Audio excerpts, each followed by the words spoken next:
नक्सल files यानी वो दस्तावेज जो सबूत है भारत के माथे से मिटने वाले दाग का। वो दस्तावेज जिसमें 8 दशक की चीखों के मुस्कान में बदलने वाला जिक्र है। वो दस्तावेज जिसमें जल्लाद जनताना के जनतंत्र में बढ़ते भरोसे का किस्सा है। और वो दस्तावेज जो गवाही है कि देश अंग्रेजों से भले ही 47 में आजाद हुआ, लेकिन कई गांवों, कस्बों, जिलों और राज्यों को दहशत की से अब आजादी मिली है। शुरू करते हैं नक्सल फाइल्स।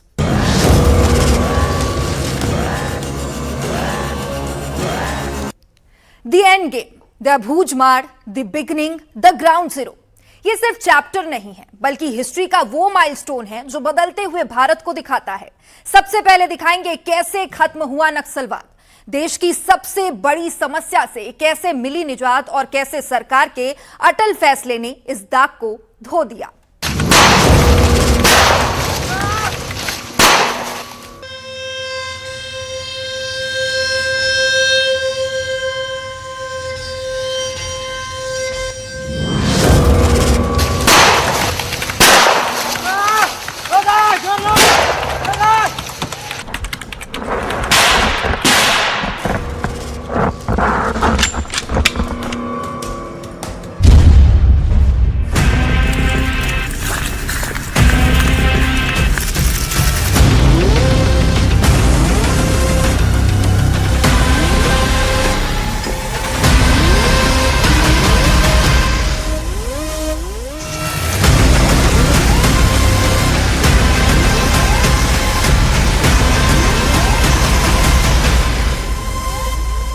बराबरी के विचार से व्यवहार, व्यग्रता, बवाल, वायलेंस, विलासिता से बेबसी तक। ये सिर्फ करीब 8 दशक नहीं है, हंसिया और हथौड़े के हिंसक से ज्यादा हत्यारे हो जाने का प्रमाण है। देश के अंदर दहशत और दहल जाने का एहसास है। 2010 आते आते हंसिया और हथौड़े का विचार AK-47, BGL, अवैध वसूली और विलासिता का कॉकटेल बन गया। एक ऐसा कैंसर जिसे आतंकवाद से ज्यादा घातक माना गया, लेकिन इसका भी खात्मा हुआ, अब सिर्फ ऐलान बाकी है। इस कैंसर के पनपने की कहानी भी कम दिलचस्प नहीं है, वो भी आपको दिखाएंगे, लेकिन डॉक्यूमेंट्री की शुरुआत एंड गेम से, क्योंकि इस मार्च में सिर्फ फाइनेंशियल क्लोजिंग नहीं होगी, रेड कॉरिडोर यानी लाल के बही खाते पर भी खात्मा लिख दिया जाएगा। नक्सल फाइल एंड गेम की शुरुआत होती है फरवरी 2025।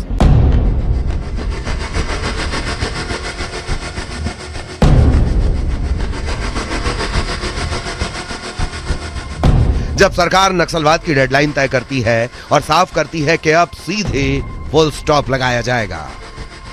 नक्सलवाद भारत की एकता और अखंडता के लिए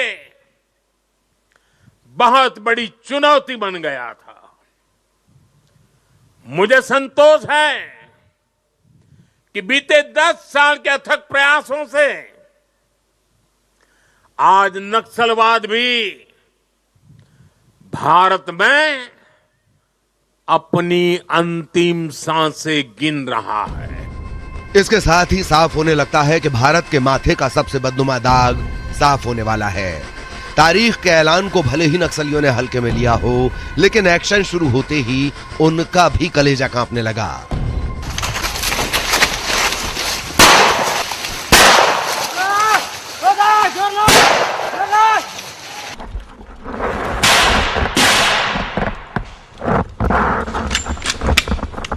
मैं आप सभी को अपील करने के भी आया हूं। नक्सलवाद से जो बच्चे गुमराह होकर जुड़े हैं, वो आप ही के गांव के हैं। उनको समझाइए, शस्त्र डाल दे और मुख्य धारा में आए। छत्तीसगढ़ शासन ने, हमारे मुख्यमंत्री जी ने, उप मुख्यमंत्री जी ने भारत में सबसे अच्छी सरेंडर पॉलिसी बनाई है। एक ही माह में 500 से ज्यादा लोग सरेंडर किए हैं। सभी लोग सरेंडर करें। आपका गांव नक्सल मुक्त होते ही गांव के विकास के लिए 1 करोड़ रुपया छत्तीसगढ़ शासन आपको देगा, 1 करोड़ रुपया देगा। ये नक्सलवाद से किसी का भला नहीं। अब तक पुलिस के रोजनामचे भोले भाले आदिवासियों और जवानों के खून से लाल होते थे। इस ऐलान के बाद से उसमें नक्सलियों के ढेर होने के आंकड़े दर्ज होने लगे। 2026 की शुरुआत के साथ सामने आए रिकॉर्ड तय करने लगे कि नक्सलवाद की विदाई भी तय है। कुल 3 राज्यों में सिमटकर रह गया रेड कॉरिडोर। नक्सल प्रभावित जिलों की संख्या भी 7 तक आ पहुंची। बीजापुर, नारायणपुर, सुकमा, कांकेर और दंतेवाड़ा, जबकि झारखंड का पश्चिम सिंहभूम और ओडिशा का कंधमाल ही नक्सल प्रभावित रह गए। साल 2010 तक नक्सलवाद की क्रूरता चरम पर थी, लेकिन धीमी रफ्तार के साथ ही सही धीरे धीरे इसमें कमी आने लगी। 2010 के आसपास जहां 200 से ज्यादा जिले नक्सल प्रभावित थे, वहीं 2014 तक 126 जिले में लाल का काल बाकी रह गया, जबकि 2025 तक सिर्फ 11 जिले ही बचे। साल 2026 की शुरुआत तक यह आंकड़ा सिर्फ 7 जिलों तक सिमट गया। प्रतिशत में देखें तो यह होता है करीब 95%। देश के साथ साथ छत्तीसगढ़ के जंगल भी अब ना तो अबूझ रहे और ना ही नक्सलियों की सुरक्षित पनाहगाह रहे। छत्तीसगढ़ में सुरक्षा बलों के प्रचंड प्रहार ने नक्सलवाद को इस कदर धराशायी कर दिया कि लाल आतंक के पोस्टर बॉय बने टॉप नक्सल लीडर हों या फिर छोटे कैडर, वो या तो सुरक्षा बलों की गोलियों का निशाना बन रहे हैं या फिर एनकाउंटर के डर से सरेंडर कर रहे हैं। छत्तीसगढ़ में अब लाल आतंक आखिरी सांस गिन रहा है। सिर्फ 1.5 साल में ही कई सेंट्रल कमेटी मेंबर और पोलित ब्यूरो लेवल के 12 से ज्यादा नेता ढेर कर दिए गए। नंबाला केशव राव उर्फ बसवराजू, सीपीआई माओइस्ट का जनरल सेक्रेटरी, सबसे बड़े ओहदे में से एक, मई 2025 में इसे अबूझ माड़ में ढेर कर दिया गया। 30 साल में पहली बार इतना बड़ा एनकाउंटर हुआ। 1 करोड़ का इनामी था बसवराजू। माड़वी हिड़मा उर्फ संतोष उर्फ हिदमालू, टॉप कमांडर, सेंट्रल कमेटी का सदस्य, नवंबर 2025 में ढेर 1 करोड़ से ज्यादा का इनामी। पतिराम मांझी उर्फ अनलदा, जनवरी 2026 में झारखंड ऑपरेशन के दौरान ढेर किया गया, 2 करोड़ से ज्यादा का यह इनामी। राजू दादा उर्फ कट्टा रामचंद्र रेड्डी, इसे सितंबर 2025 में ढेर कर दिया गया, 1 करोड़ 80 लाख का इनामी। कोसा दादा उर्फ Kadari Satyanarayana Reddy, central committee member, सितंबर 2025 में इसे मार गिराया गया। कोसा दादा पर 1 करोड़ 80 लाख का इनाम था। सबसे घातक गणेश उइके उर्फ पक्का हनुमंत उर्फ रूपा उर्फ राजेश तिवारी उर्फ चमरू दादा उर्फ गजराला रवि उर्फ सोमरू, हिड़मा के बाद इसे सबसे खूंखार माना जाता है। ओडिशा के कंधमाल में दिसंबर 2025 में सुरक्षा बलों ने इसे ढेर कर दिया। इस पर भी 1 करोड़ से ज्यादा का इनाम था। आज हमारा छत्तीसगढ़ नक्सलवाद, माओवादी आतंकी बेड़ियों से मुक्त हो रहा है। नक्सलवाद की वजह से आपने 50-55 साल तक जो कुछ झेला वो पीड़ादायक है।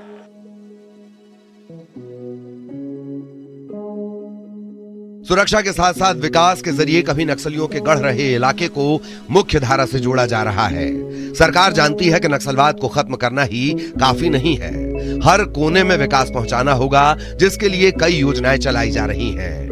नियत नीलानार योजना के तहत सुदूर गांवों में राशन, आधार, आयुष्मान कार्ड, आवास, बिजली और सड़क जैसी बुनियादी सुविधाएं पहुंचाई गई हैं। स्कूलों में फिर से घंटी बजना शुरू हो गई है। इको टूरिज्म, बस्तर पंडुम और बस्तर ओलंपिक जैसे आयोजन नई पहचान बना रहे हैं। जो इलाके कभी नक्सलियों के बम और बारूद की दहशत में रहते थे, अब वो सुरक्षा की नई हवा में सांस ले रहे हैं। 400 से ज्यादा अंदरूनी गांव में विकास पहुंचा है और शांति लौट आई है।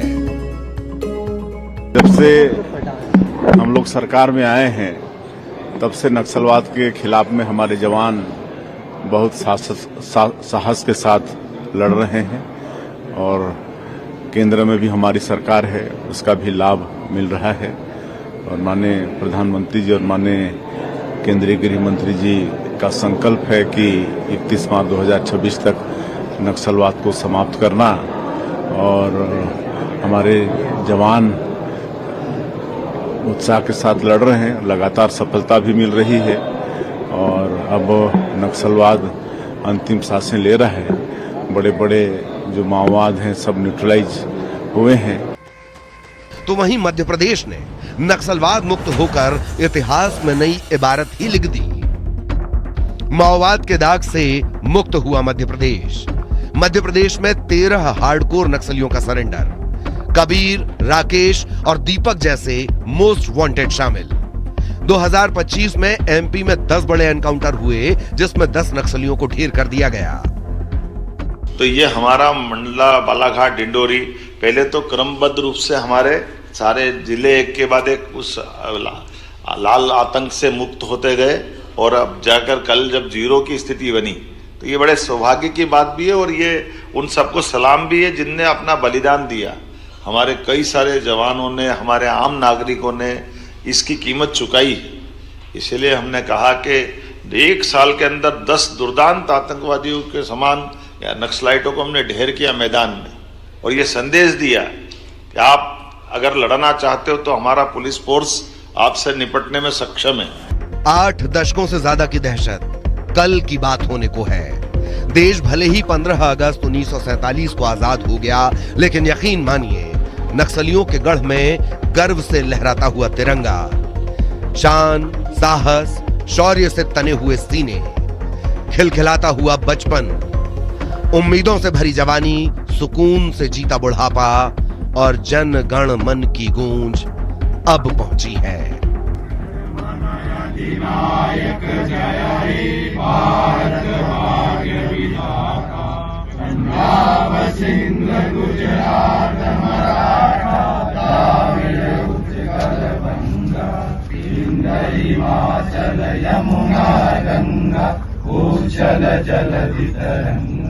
तब शुभ नामे जागे, तब शुभ आशीष मांगे, गाहे तब जय गाथा। Bureau report, news 18।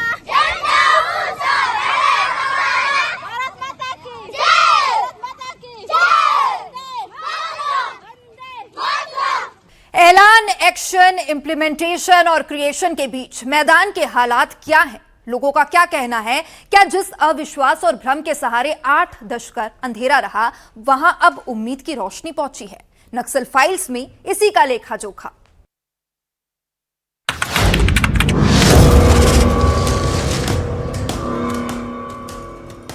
धीरे धीरे ये साफ होने लगा कि सिर्फ लाल निशान हटाने से काम नहीं होगा। हथिया और हथौड़े को दिखाकर जो भरोसा लूटा गया है, धोखा दिया गया है, छला गया है, उसे जीतना होगा। एक तरफ बंदूक का दम, एक तरफ जनताना का भ्रम। इस बीच आदिम जीवन में झोंक दिए गए हम लोग, जिनका भरोसा जीतना है। ग्राउंड जीरो में एक एक कर देखिए। सालों तक क्रूरता का किला रहा, वहीं से शुरुआत हुई उसके सर्वनाश की। अबूझमाड़ से ही माओवादियों के सेनापति ढेर किए जाने लगे और उनके ट्राई जंक्शन, केकेटी और एमएमसी जोन को भेदना शुरू हुआ। धड़ाधड़ गिरते लीडर्स का सिलसिला जारी था, लेकिन हिड़मा की मौत ने सीधे नक्सलियों का मनोबल तोड़ दिया। यानी सरेंडर करो या मरो, तीसरा कोई रास्ता नहीं। एक संयुक्त रणनीति रहा, जिसके कारण से वर्ष 2024 और 25 में माओवादियों का जो टॉप लेवल लीडरशिप, इसके पूर्व में क्या होते थे, सिर्फ जो स्थानीय लेवल कैडर्स का आउटर कॉर्डर में माओवादी द्वारा लाए जाते, कभी भी मुठभेड़ होते, आमने सामने स्थानीय माओवादी कैडर का और पुलिस बल के बीच में मुठभेड़ होते, फिर पीछे से सीनियर लेवल माओवादी कैडर्स जो जंगल कार्ड लेकर भाग जाते थे। लेकिन 2024 और 25 की स्थिति में माओवादियों के पास वो विकल्प नहीं रह गई। सुरक्षा बल द्वारा जो नक्सलरोधी अभियान के दौरान जो कानूनी प्रावधान के तहत जो भी बेहतर रणनीति के साथ कार्रवाई किया गया, उसके परिणाम स्वरूप माओवादियों को बड़ी बड़ी लीडरशिप का नुकसान हुआ है। सेंट्रल कमेटी मेंबर्स और उनकी जनरल सेक्रेटरी सरगना हुआ करते थे। संपूर्ण संगठन उनका डेड बॉडी रिकवर हुआ अबूझमाड़ के जंगल में 2025 मई में। इस प्रकार माओवादियों को तब टॉप लेवल लीडरशिप का नुकसान हुआ। फिर बाद में उनका पास और कोई शेष विकल्प नहीं रह गई है हिंसा छोड़कर मुख्यधारा में आने के अलावा और कोई ऑप्शन उनके पास नहीं रह गई है। केंद्रीय गृह मंत्री की कमान में शुरू हुआ ऑपरेशन अंजाम तक पहुंचने लगा और दहाड़ने वाले नक्सली गिड़गिड़ाने को मजबूर हुए। 80 के दशक में जब नक्सलवाद की शुरुआत बस्तर में हुई थी, तब बताया जाता है कि आंध्र प्रदेश के रास्ते से बस्तर में प्रवेश करने वाले जो साउथ लीडर थे, जो नक्सल लीडर थे, वो बस्तर पहुंचे थे। जिसके बाद लगातार उन्होंने संगठन का विस्तार किया और पहली घटना 1980 में साउथ बस्तर में घटना घटी थी। जिसके बाद लगातार जो नक्सल संगठन का जो विस्तार किया गया, उसमें कई महिलाएं थे, कई पुरुषों थे और कई विंगों को तैयार किया था और लगातार नक्सल संगठन बस्तर को अपने आगोश में लेता गया। बताया ये भी जाता है कि जो नक्सल संगठन के जो सबसे बड़े लीडर जो हुआ करते थे, वो साउथ के जोन से आते थे और उन्होंने ही बस्तर में आकर बस्तर के लीडर को तैयार किया, जिसमें कई लीडर या तो मारे गए या तो अब सरेंडर कर चुके हैं। अच्छे दिनों की उम्मीद और सालों का अंधेरा अब छंटने लगा। जिन्होंने दशकों तक अंधेरा भोगा, वो सुबह के स्वागत के लिए तैयार हैं। जो जितने भी नक्सली लीडर थे, नक्सली लीडर समाज के परंपराओं को देखते हुए, समाज के संस्कृति को देखते हुए, जो पापाराव जी हैं, पापाराव जी के साथ जिन्होंने कम से कम 15 से 20 लोग जिन्होंने सिलेंडर हुआ है, उनका हम लोग सम्मान करते हुए और भी बाकी जो जितने भी नक्सली जंगल में भटक रहे हैं समाज के मुख्य धारा से, उनसे भी हम लोग अपील करेंगे कि समाज की तरफ से वो लोग भी वापस आकर समाज के मुख्य धारा में माने लौट कर हमारे साथ है। खुशी उन्हें भी मिली जिन्होंने सालों तक बंदूक उठाई, बारूद बोया, गुलामों से जिंदगी जी, एक ऐसे सपने के पीछे जो कभी सच नहीं होना था। हम भी वहाँ जाने के बाद हमको शिक्षा प्राप्त हुआ था। हम ये चीज को चुने थे, नवजनवादी क्रांति लाना पहला है, उसके बाद सोशलिज्म लाना है, कम्युनिज्म लाना है, ये 3 टारगेट बताया था। तो उसी विचार में गए थे। जाते जाते समस्या हमको कुछ, मेरे जैसे लोग को कुछ चीज समझ में आया कि ये आगे नहीं बढ़ सकती है। मैं इसलिए पहले मैं पार्टी में जाने में पहला व्यक्ति मैं हूँ, पार्टी छोड़ के आने वाले भी पहला व्यक्ति मैं हूँ। 4 दशकों में बस्तर ने काफी कुछ देखा, काफी कुछ खोया, काफी कुछ भोगा। अब बारी है विकास की। अन्ना, दादा, भाई लोग, अब ये संबोधन इतिहास है, सामने है चमचमाता भविष्य। ऐसा नहीं है कि बहुत आसानी से बस्तर को आजादी मिली हो। इस उर्वरा धरा को कई बार कई वीर सपूतों के लहू से लाल किया गया, लेकिन आज बस्तर और पूरा भारत उनका कृतज्ञ है। जैसे पूर्व में इधर के जो कठिन परिस्थिति थे, भौगोलिक जो कठिनाई थे, और अन्य जितना भी जो फेवरेबल एनवायरमेंट है, उसको महोदय द्वारा अपना गतिविधि को अंजाम देने के लिए उसको इस्तेमाल करते हुए अपना आदर्श क्षेत्र को फैला दिया गया और कंपल्सरी रिक्रूटमेंट के माध्यम से संख्या बल को भी बढ़ा दिया और सुरक्षा बल के ऊपर हमला करने के पश्चात जो हथियार वाला लूट लिया उसको भी सुरक्षा बल के अगेंस्ट भी इस्तेमाल करके एक भय और आतंक का माहौल बना दिया गया। लेकिन शासन के जो कार्य योजना और अलग अलग समय में जो हमको निर्णायक बढ़त मिला, उस हिसाब से देखा जाएगा। अभी विगत समय में जैसा 2019 के पश्चात अभी वर्तमान में 2026 की स्थिति देखा जाएगा। इस अवधि में विशेष तौर पर 2024, 25 और 26 की अवधि में लगभग 2500 से अधिक मौलिकरण द्वारा हिंसा त्यागकारी मुख्य धारा में आ चुकी है। बारूद की गंध, जनताना की धुन भी खत्म हुई। अब है तो ढोल मांदर की धुन, माटी की सौंधी खुशबू और अपनी परंपरा को दुनिया के पटल पर पहुंचाने की ललक। इस लाल आतंक को खात्मे के लिए केंद्र सरकार ने एक डेडलाइन जारी की, 31 मार्च 2026, जिसका दिन लगभग आ चुका है और इस दिन के लिए समूचे छत्तीसगढ़ और बस्तर सहित नक्सलवाद का नाम पूरी तरह से मिटाने का संकल्प जवानों को दे दिया गया था। जिसके बाद जवानों ने मिशन क्लीन बस्तर के नाम से एक ऑपरेशन लॉन्च किया गया, जो अबूझमाड़ से लेकर नेशनल पार्क तक जो बड़े बड़े जो माओवादी हैं, जो कैडर है, जो छुपे हुए थे, उनको टारगेट किया गया। साथ ही कई नक्सलियों ने आत्मसमर्पण की राह पकड़ ली। जवानों की इस ऑपरेशन से घबराए नक्सल संगठन पूरी तरह से टूट चुका था। उनको जो लेवी मिलता था, जो रसद मिलता था, जो हथियार मिलते थे, वो भी पूरी तरह से बंद हो गए। ऐसे में सरकार के द्वारा लगातार की जा रही अपील से माओवाद संगठन एक बार विचार किया कि अगर बेहतर जिंदगी जीना है तो उन्हें मुख्य धारा में शामिल होना पड़ेगा। यही कारण है कि आज जो माओवादी का संगठन के जो बड़े कैडर है, या तो ढेर हो चुके हैं या फिर मुख्य धारा के राह पकड़ लिए हैं।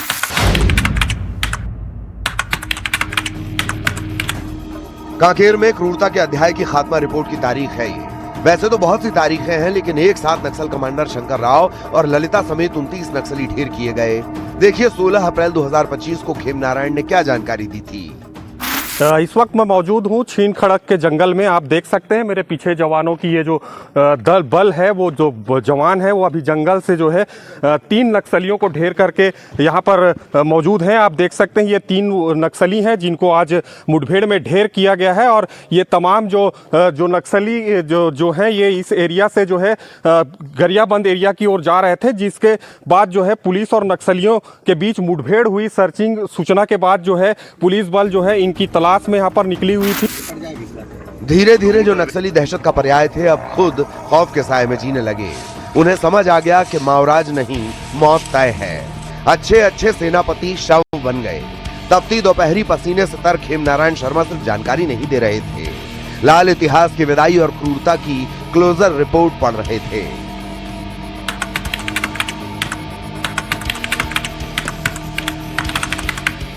नारायणपुर के पुलिस लाइन में जहां पर जो है 27 नक्सलियों के जो 100 हैं वो लाए गए हैं। आप देख सकते हैं कि 27 नक्सलियों के जो 100 हैं उसको जो है यहां पर रखा गया है और उनके शिनाख्ती भी हो चुकी है। शिनाख्ती का जो काम है उसके बाद जो है उनके नाम जो है यहां पर चिपकाए जा रहे हैं। इस मुठभेड़ में जो है एक बड़ा नक्सली लीडर बसवा राजू वो भी मारा गया है, जिसको नक्सलवाद का रीढ़ का हड्डी माना जाता है। सालों साल जवानों ने जंगलों की खाक छानते हुए कुर्बान कर दिए अपने तीज, त्योहार, नाते, रिश्तेदार सब। 2014 तक जिन जवानों का मनोबल जमीन पर था अब वो आसमान पर है। सालों तक अपने दोस्तों भाइयों को शहीद होता देखने वाले जवान अब माओवाद के मस्तक को पैरों से कुचलने के बाद जश्न भी मनाते हैं, गुलाल भी उड़ाते हैं।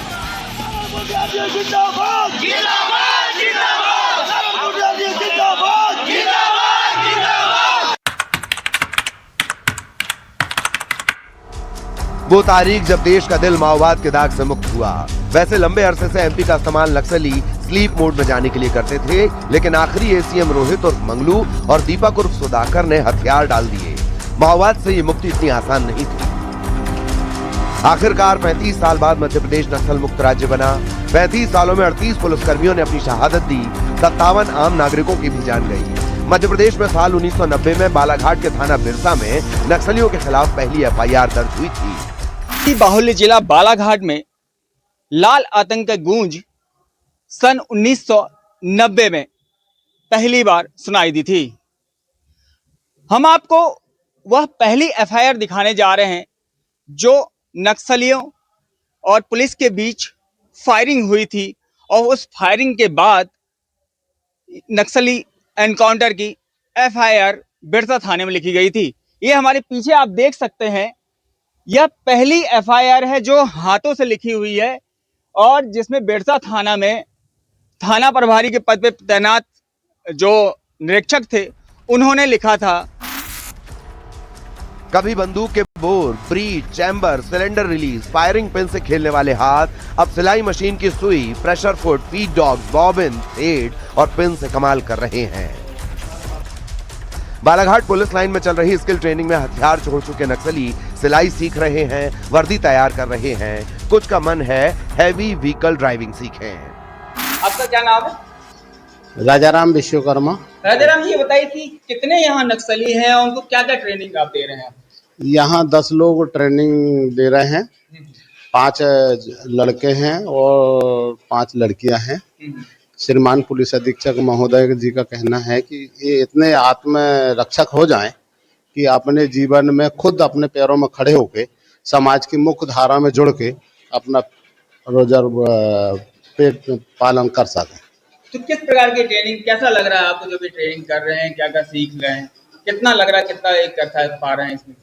ये बहुत उत्सुक लोग हैं और समाज में जुड़ने के लिए बहुत अग्रसर हैं। ये पूछते हैं हमसे कि ये कैसे होगा, तो हमको वही इंटरेस्ट आता है कि ये लोग पूछ रहे हैं तो आगे बढ़ेंगे, सिलाई करेंगे। तो काफी हद तक जैसे नाप तोल लेना, कपड़े काटना, उनको सिलना, ऐसा काफी प्रोग्रेस से काम कर रहे हैं। और जैसे ये शर्ट है, ये देखिए शर्ट बनाया है।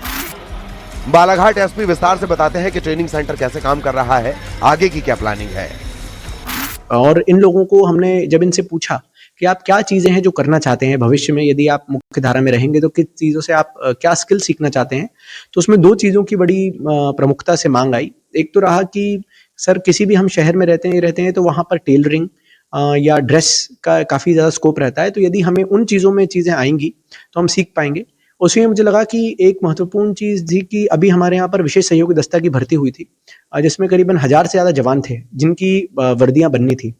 तो हमें लगा कि यदि इन लोगों को हम टेलरिंग का, मेजरमेंट का स्किल्स दे सकें और इन्हीं के माध्यम से फिर हम अपने जवानों की वर्दी बनवाएं, तो ना केवल इनको आर्थिक रूप से संबल मिलेगा, परंतु एक ये भी अच्छा मैसेज जाएगा कि यदि आप किसी प्रकार की स्किल डेवलपमेंट करते हैं, सीखते हैं, तो उससे आप अपने भविष्य से जीवन यापन कर सकते हैं। तो एक तो हम लोगों ने टेलरिंग का इसमें कोर्स किया था, जिसमें मुझे बहुत खुशी है कि बहुत सारे जो सरेंडर्ड नक्सलाइट हैं उन्होंने काफ़ी पिछले 1.5-2 महीने से बहुत ज़्यादा रुचि दिखाई। ना केवल महिलाएं परंतु जो पुरुष नक्सली भी थे उन लोगों ने भी रुचि दिखाई। बहुत आसान नहीं होता इस नक्शे से लाल को हटा देना। सरकार के संकल्प, सैनिकों के साहस, लोगों के भरोसे और जवानों का जोश, इन सभी को सैल्यूट है और नमन है वीर सपूतों की शहादत को। नक्सल फाइल्स अभी बाकी है।